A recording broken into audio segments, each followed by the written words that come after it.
Hey guys, happy Sunday. Hope you've had a great weekend. It's been kind of a rainy one here in DC, but I've gotten a ton done. So I hope you guys have had a good one since, despite this interesting weather we're having. At least it's warm. I can say that. But I've been noticing over the last few weeks a lot of people posting Facebook posts about, please comment here because of the new Facebook algorithm. And I was seeing a number of people doing this, and I wasn't really sure if that was like a real thing or not, right? Because we see all these like share if you like and all this kind of stuff.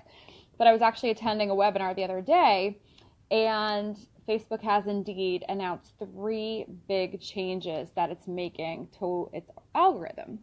So I think a lot of it is probably all congruent with a new philosophy. Basically, they want Facebook to be something that's engaging, that's positive, that's allowing people to dialogue, right? So even if I live in here in Washington, D.C., I can talk to my friends and have kind of meaningful conversations and, provide information, right, that we all want to see. And so I think that the changes that they're making as of the beginning of the year are all kind of in line with that.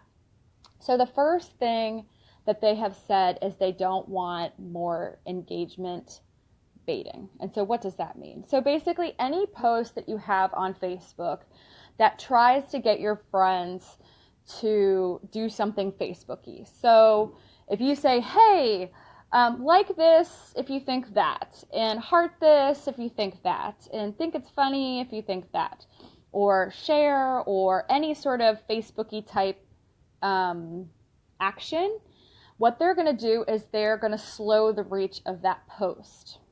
And so then if you're somebody who posts those sorts of things often, they're going to then decrease the reach of your post to your friends overall. So not just that single post, they're going to decrease the likelihood that your friends are going to see all of your posts. And so I should say, as a caveat to everything I'm saying, it's kind of, since these were just announced, it's hard to know really the impact of like one post that's like that, or, how, what's the threshold, right, of them decreasing your reach. But anyway, it's something to keep in mind. So, I feel like there are some posts like that are kind of fun, right? Like your, questionnaires or that sort of thing that, saying, here are 5 different houses. Which one would you choose to be your favorite? And it kind of asks you to comment below. Those can be fun or whatever, or sort of harmless. I think, again, it's the habitual nature of those types of things. And so, they want people to ask more questions, ask people to participate in a conversation rather than just, drive people to do something Facebooky. And so that's, a difference for them because, kind of in 2011, that's what they chose to have the algorithm be driven by. So the more likes you got on your posts, the more shares you got on your posts, the more hearts and all these kinds of things that you got on your posts, that's what made people be able to see your post. Well, that's kind of changing for them now, right? They want people to comment. They want people to engage in dialogue, which then leads to the next one, which is basically they want to try and have people limit the amount of content that's passive, okay? So again, they want people to have conversations. They want people to, not just like and share, okay? Because that's very passive. And so they're trying to get people away from this, waiting room, flicking through your Facebook page, just blindly liking things. They want you to engage with people, and they want you to be engaging with other people. It's hard to know how much this is really going to help. I mean, I think there are a lot of people that enjoy that passive nature about Facebook, and then there's a ton of people who don't, right? You hate getting sucked into Facebook.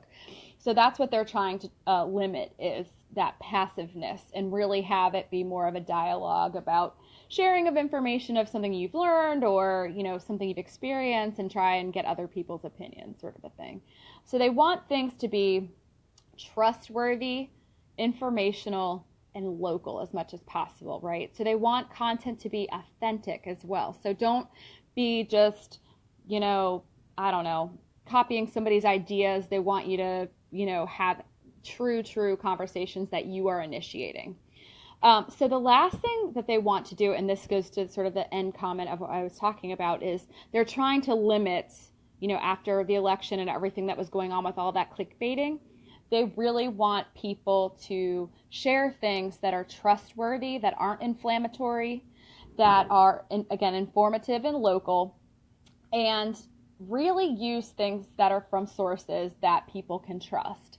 And so what they said in the press release and what Mark Zuckerberg posted on Facebook was that Facebook wasn't going to decide what trustworthy or informative was, that apparently we'll be receiving questionnaires or whatever here and there. I don't know if it's after you click on something or not, to say, hey, this is, do you think this is informative? Do you think it's inflammatory? That sort of thing, to have, the crowdsourcing of those things. Now, that's maybe a little bit dangerous, as we all know, given some people's propensity to share things that are absolutely absurd. And if you read a headline, you'd be like, come on, did you think about that twice? Like, does that really sound like, in this world, some people tend to think of conspiracy theories more than others. So hopefully we'll see what that looks like. So I don't know. And so basically, one of the things that they were saying is to really focus on asking questions on Facebook. So engaging your peer group, that sort of thing. So, those posts that say, hey, that Facebook algorithm has changed, please comment below. On the one hand, that's great because you're trying to initiate dialogue, right? And do exactly what I was saying before, is create that conversation, except for the fact that your post solicits it. So what they want is your post to be something that is evocative of somebody's thoughts and ideas, rather than saying, hey guys, comment below because I want you to message, to go up in your newsfeed. So I think it still stands that, I know I personally have a couple thousand Facebook friends. And so for me, it's really, really hard to navigate who's in my newsfeed. So I will say that I actively unfollow people that are people that are more acquaintances, or that say they're business folks that are on my team that I really like, right? But that I don't need to see everything that they're doing. And I hate to sound mean about that, but it's just true. Just because there are other people in my life that I do want to see, right? Like old friends that I would like to see what they're up to and that kind of a thing. So I would recommend, as you're, passively going through your newsfeed, think about, I honestly do this on a weekly basis, unfollow people. Just because I have found that when I've tried to elevate people and say that they're a very good friend of mine or more than an acquaintance, it just doesn't seem to really impact my newsfeed. So that's why I go ahead and unfollow people. And I really think that the unfollow thing on your Facebook page is probably your best quote unquote weapon for, kind of controlling what you're seeing in your newsfeed. I think it's the one that's going to make the biggest impact, especially, not that you're being malicious or whatever, but, I don't know. That's just my opinion. And I know some people actually unfriend people after a while if they don't want to see their thing, which is absolutely your right, but I tend to just unfollow people because it doesn't really affect me if they're my friends. So, and then, it's also nice too, so that later if I'm going to see them or whatever, I can kind of do a quick scroll so I kind of get a catch up, so that my time in person with them is a little bit more meaningful, because I kind of already have an idea of what's going on. So anyway, that's my 2 cents. It's going to be interesting to see how these new Facebook rules actually impact the way people use Facebook, and to see whether or not this vision of Facebook that they're laying out will bear fruit and will change the way people are already using it, right? So once people are in a habit, it's very, very hard to get people to actually change those habits. So anyway, TBD, I guess. So anyway, you guys have a great day, and chat with you later.